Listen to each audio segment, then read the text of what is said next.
Warning. Some viewers may find the following content offensive or disturbing. Viewer discretion advised.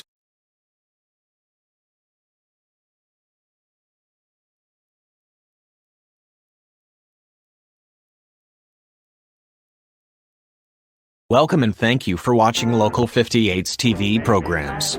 Have a nice day. Don't get short ones any longer. You get a bite and a kick. Then you pull in your line to find a no rusty pain. Some people side your fishing hook gets in their hide. You're scooping side by the beautiful sea.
Let us look backward in memory over the span of less than 40 years to man's first feeble but successful attempts to fly.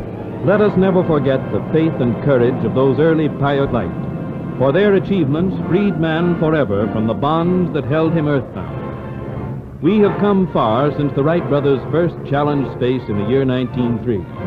And as we enter the 5th decade of the 20th century, we turn toward the future with the question, where now? What conquests lie ahead?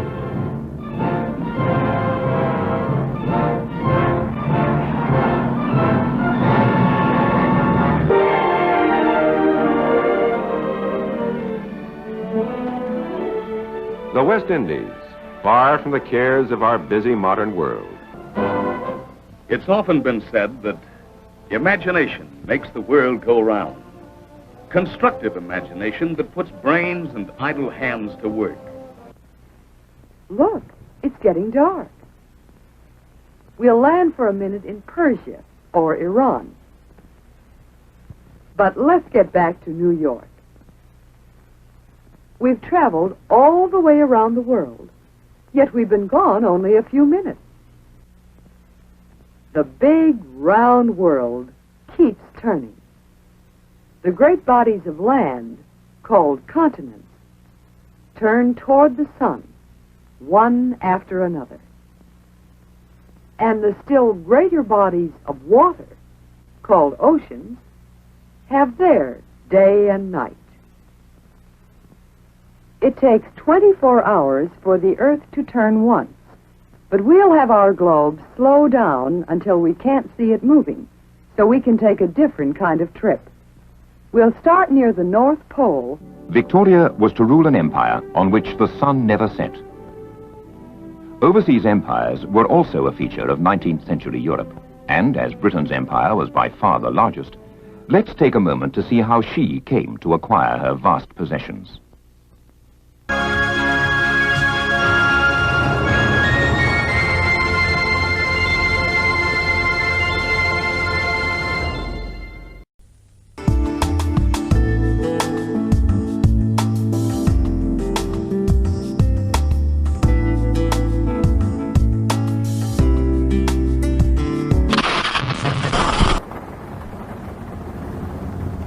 Proceed to the highlighted route. Continue on Holbrook Park Drive, then in 500 feet turn right onto North 38th Street. You will arrive at your destination in 2 hours and 28 minutes.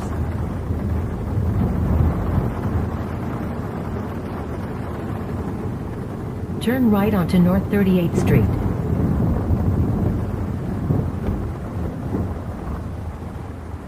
In a quarter mile, turn left onto Merritt Parkway.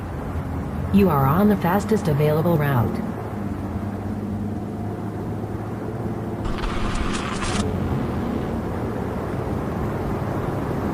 Turn left onto Merritt Parkway, then take the on-ramp to Highway 114 North.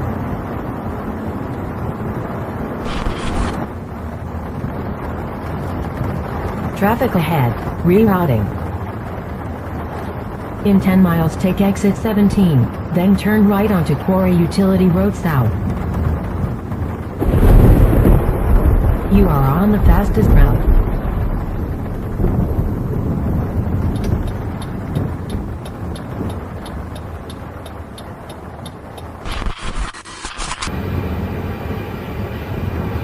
In 2.8 miles, keep right to stay on Service Causeway H516. You will arrive at your destination in 14 minutes.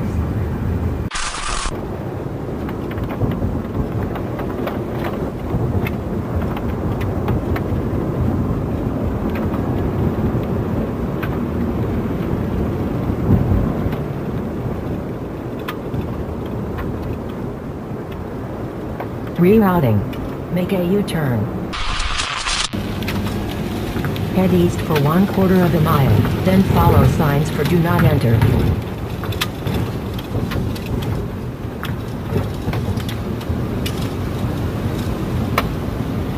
Continue on unnamed road, then, in 300 feet, turn off your headlights.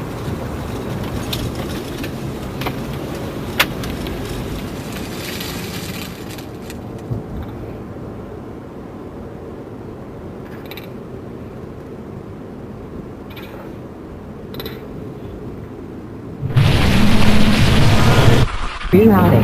Make a U-turn. Your destination is behind you. Rerouting. In 500 feet. Your destination will be on in 300 feet. Your destination in 250 feet. Rerouting. Your destination will be in 50 feet. You will arrive at your destination.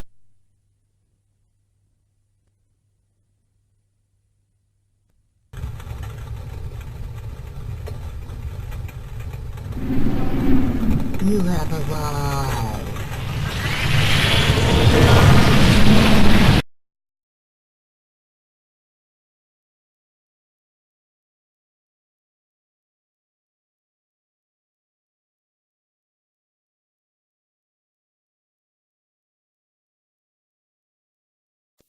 Governor Ronald Reagan is in the Southland today to participate in a parade through downtown Los Angeles, marking the 157th anniversary of Mexico's independence. The governor arrived at International Airport after his administration had received a partial victory in its battle to cut back the mushrooming cost of Medi-Cal, the state's program of free medical care to the poor. Superior Court Judge Irving Perlis has permitted the state to limit treatment in private hospitals to 8 days and to trim back the number of drugs that can be dispensed free of charge. Judge Perlis, following a confusing 4-hour hearing yesterday, also signed a formal judgment prohibiting the state from carrying out most of its planned $210 million in cuts in the program. The administration has appealed the ruling, and Governor Reagan says future cutbacks would depend on the outcome of that appeal. If the decision goes against us, obviously we'll have to seek other means. But as I've said before, this to us was the most effective way to do this with the least risk to people with health problems. It sounds nice to talk about cutting across the board on a proportionate basis, but what you're doing, if you do that, you are restricting in every category of aid the number of people that can receive help. And this means that someone who, for example, needs a cancer operation can't have that in order that you provide braces for the teeth of someone else. Otherwise, the Romney-Rockefeller-Reagan meeting next week in San Francisco may not take place because of scheduling difficulties. The 3 governors will attend a conference on financial difficulties of medical aid programs, but on different days. KRVA News Overseas Dateline Saigon. The situation for the most part is quieted down in the Mekong Delta River area. The U.S. Navy and Army forces routed a Viet Cong battalion. 3 sailors were killed and nearly 60 wounded, the highest battle casualties the Navy has encountered during the war. In political news regarding that embattled nation, South Vietnamese Foreign Minister Tran Van Do said today that peace negotiations between North and South Vietnam might take place before the end of the year. But a Filipino newsman visiting North Vietnam says North Vietnam's foreign minister says the time is not yet right. In Los Angeles, U.S. Senator Thomas Kuechel says he believes the Johnson administration is making an error in picking the tactical targets for bombing in the North. Echoing statements previously made by Republican leaders Richard Nixon and Barry Goldwater, Kuechel said tactical decisions should be made by the nation's professional military leaders. The senator is on his way to South Vietnam for a 2-week fact-finding tour. In Washington, meanwhile, House Speaker John McCormack, the Massachusetts Democrat, says next year's elections will vindicate President Johnson's conduct of the war. I think President Johnson's going to be reelected. Vice President Humphrey's going to be reelected. I think we have a record to go before the people. When we come next year, the Republican candidates have got to campaign affirmatively. They got to stand for something. They just can't simply say, I'm against everything. We listen to the different ones talk, and all they're doing is complaining, and they're not offering saying what they would do if they were president of the United States. Some of the Republican candidates, they're not actually announced yet, but they're going around the country talking. It'll be very interesting if they tell the American people what they stood for. They'll have to do it sooner or later. At the United Nations, Secretary General U Thant says he hopes UN members will support new peace initiatives on Vietnam. But he says for the time being, he has suspended his own efforts in the search for a settlement. Thant told a news conference that he hopes that new peace moves based on the principles of the Charter will be seriously considered by all members of the UN. San Francisco, Lieutenant General James Gavin, the former U.S. ambassador to France, says if he were president, he would halt the Vietnam bombing and negotiate with Hanoi. The retired Army officer, now chairman of an industrial research and engineering firm, told a gathering of Commonwealth Club the war should be kept as limited as possible and settlement should be sought through negotiations. Los Angeles, the American Civil Liberties Union, which has aided the anti-Vietnam War Peace Action Council in obtaining police commission parade permits, has volunteered its service to the Support Our Servicemen Committee. The committee is attempting to get a parade permit for a pro-Vietnam demonstration on September 23rd. In offering its help to the committee, ACLU Executive Director Eason Monroe said his group is, quote, prepared to defend the constitutional rights of all citizens, no matter what their views, end of quote. Los Angeles, a woman who attended an American Nazi Party meeting, claimed that West Coast leader Ralph Forbes planned in advance to disrupt a Wilshire Boulevard Peace March held last August 6th. Forbes and 2 other Nazis are on trial for disturbing the peace and participating in a riot after assertedly the testimony against Forbes comes from Mrs. Noreen McKell, a 23-year-old clerk typist from the district attorney's office who said she attended the Nazi party on her own out of curiosity. She said she took notes on her plastic purse with an eyebrow pencil and heard Forbes make anti-Semitic and racist remarks, as well as exhorting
faces.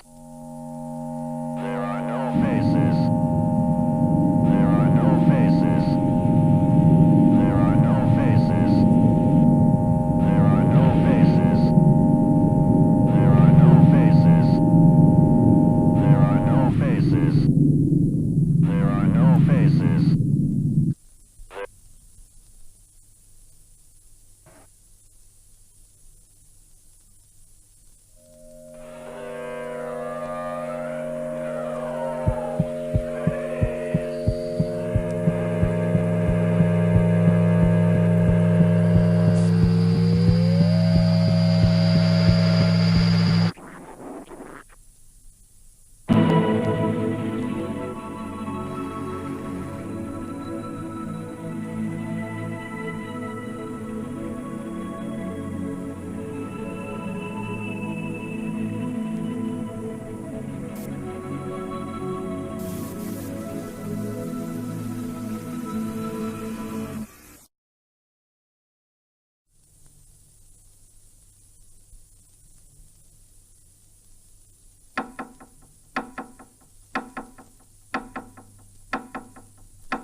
Anthem C Red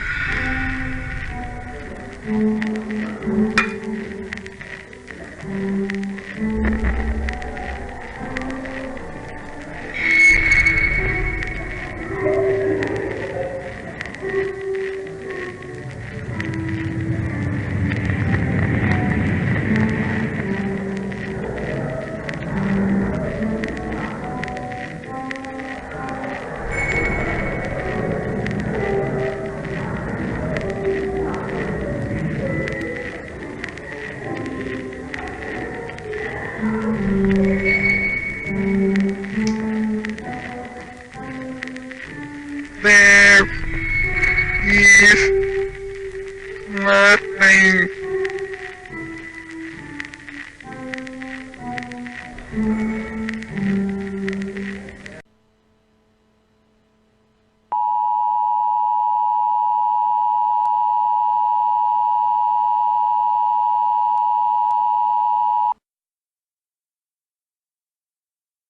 The following message is transmitted at the request of the Federal Aviation Administration.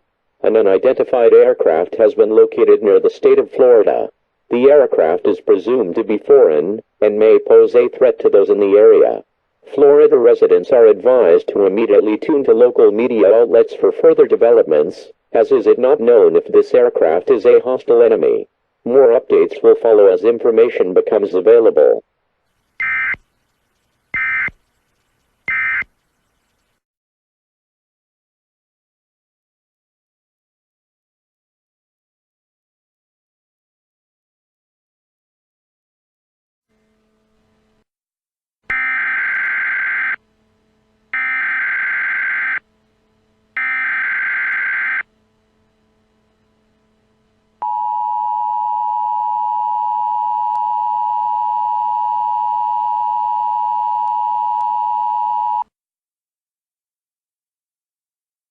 The following message is transmitted at the request of the United States government.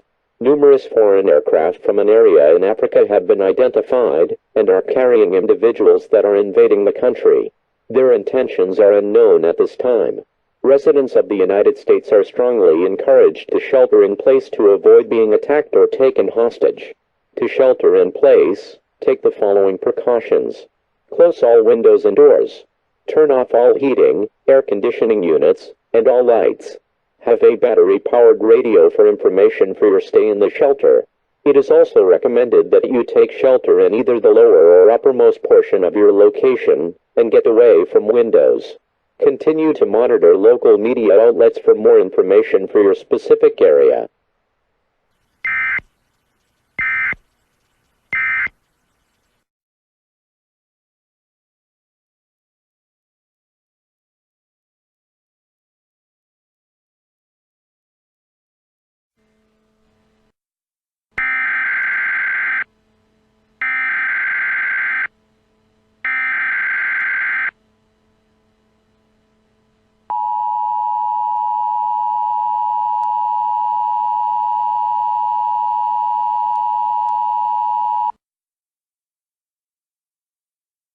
The following message is transmitted at the request of the United States government.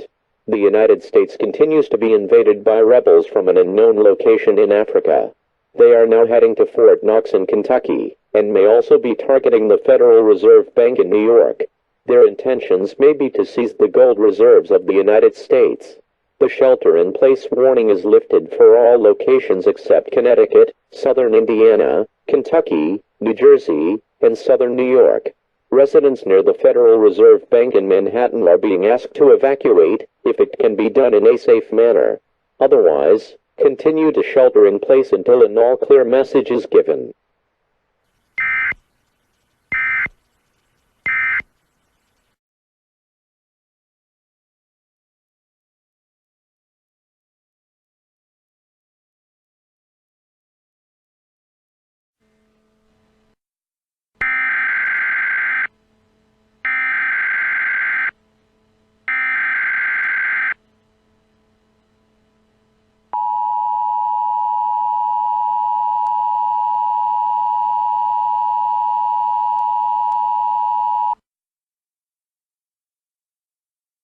The following message is transmitted at the request of the United States government.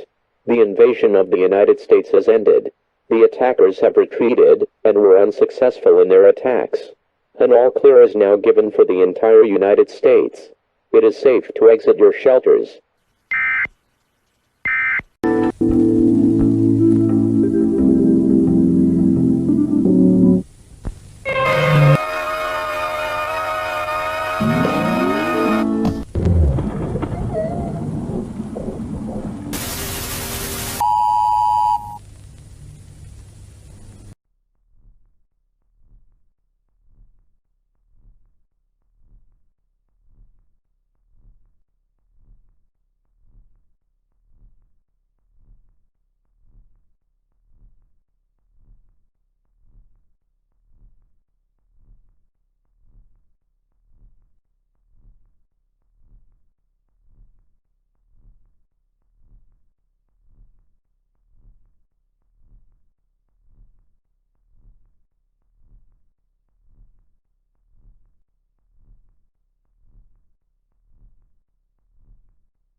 Your destination has moved.